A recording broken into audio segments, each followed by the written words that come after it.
General Audience number 122 of August 8th, 1984. We said earlier that the principle of conjugal morality taught by the Church from Vatican II and Paul VI is the criterion of faithfulness to the divine plan. In conformity with this principle, Humanae Vitae strictly distinguishes between that which constitutes the morally illicit method of the regulation of births, or more precisely of fertility, and what constitutes a morally correct method. In the first place, the following are morally illicit. Quote, the direct interruption of the generative process already begun. Abortion, from Humanae Vitae, paragraph 14, direct sterilization, and every action which, either in anticipation of the conjugal act or in its accomplishment or in the development of its natural consequences, proposes, whether as an end or as a means, to render procreation impossible.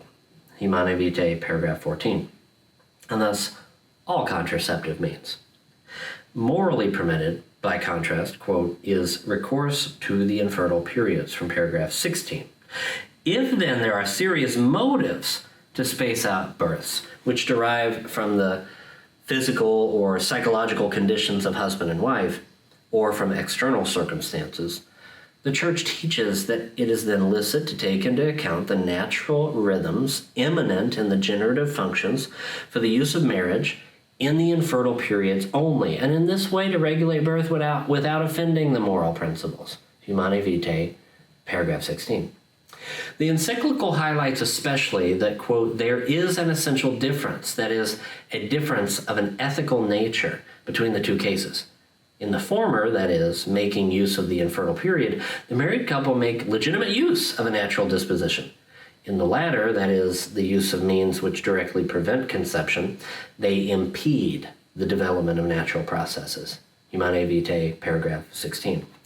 Two actions flow from this difference that have, in fact, completely opposite ethical qualifications. The natural regulation of fertility is morally right. Contraception is not morally right.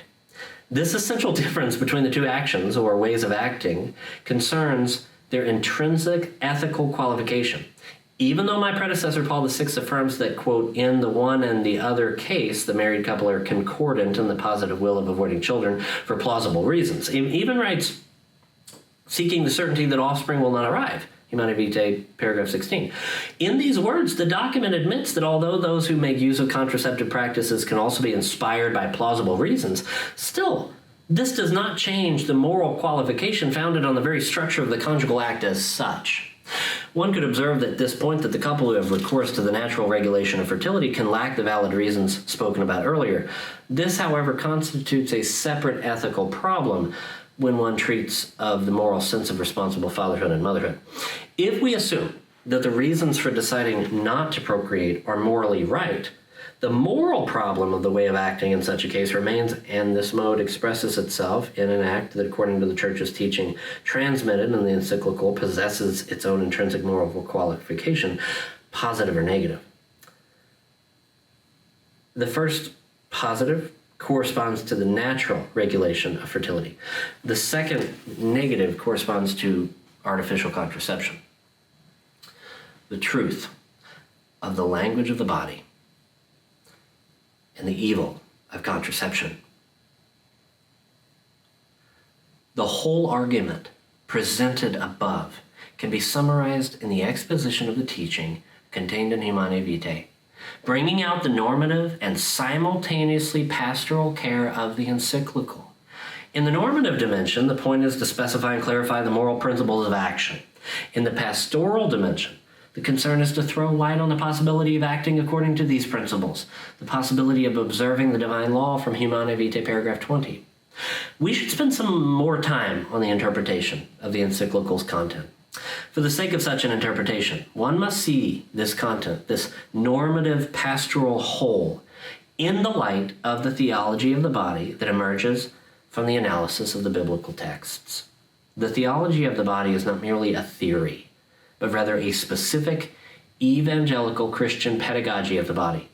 This pedagogic character comes from the character of the Bible, and above all, of the gospel, as a salvific message revealing what man's true good is, for the sake of shaping, according to the measure of this good, his life on earth in the perspective of the hope of the future world. Following this line, Humanae Vitae answers the question about man's true good as a person, inasmuch as he is male and female, about what corresponds to the dignity of man and woman when one is dealing with the important problem of the transmission of life in conjugal life. To this problem, we will devote further reflections.